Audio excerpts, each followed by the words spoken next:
আজ 3ই অক্টোবর দেশ জুড়ে বন্ধের ডাক দিয়েছে মুসলিম ল বোর্ড। কারণ সরকার যে নতুন ওয়াকফ আইন এনেছে সেটিকে তারা বলছে সংবিধান বিরোধী। ওয়াকফ মানে হলো মুসলিমদের দান করা জমি বা সম্পত্তি যা ধর্মীয় ও সামাজিক কাজে ব্যবহার হয়। কিন্তু নতুন ওয়াকফ অ্যামেন্ডমেন্ট অ্যাক্ট 2025-এ কয়েকটি বড় পরিবর্তন আনা হয়েছে। যেমন ওয়াকফ বাই ইউজার ধারা বাদ দেওয়া হয়েছে। দাতা হিসেবে মুসলিম হতে হবে অন্তত 5 বছর ধরে। এই শর্ত অনেকেই অন্যায় মনে করছেন। আবার সরকারের কালেক্টরদের হাতে অনেক ক্ষমতা দেওয়া হয়েছে, যা মুসলিম সমাজের মতে রাজনৈতিক হস্তক্ষেপ বাড়াবে। এই আইনকে all India Muslim personal law board সরাসরি চ্যালেঞ্জ করেছে। তাদের দাবি এটা সংখ্যালঘুদের ধর্মীয় স্বাধীনতায় হস্তক্ষেপ। তাই তারা ঘোষণা করেছিল আজ 3ই অক্টোবর সকাল 8টা থেকে দুপুর 2টা পর্যন্ত দেশব্যাপী বন্ধ।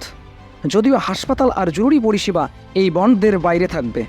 একদিকে সুপ্রিম কোর্টে এই আইন নিয়ে মামলা চলছে। আদালত পুরো আইন স্থগিত না করে শুধু কিছু ধারাকে আটকে দিয়েছে। ফলে the all India Muslim personal law board বলছে বন্ধ হয়তো পিছোতে পারে, তবে আন্দোলন চলবে। এখন প্রশ্ন হচ্ছে, এই আইন সত্যি স্বচ্ছতা আনবে নাকি সংখ্যালঘু সমাজের সম্পত্তির ওপর নিয়ন্ত্রণ কেড়ে নেবে? সময় আর আদালতের রায় সেটা ঠিক করবে। ধন্যবাদ।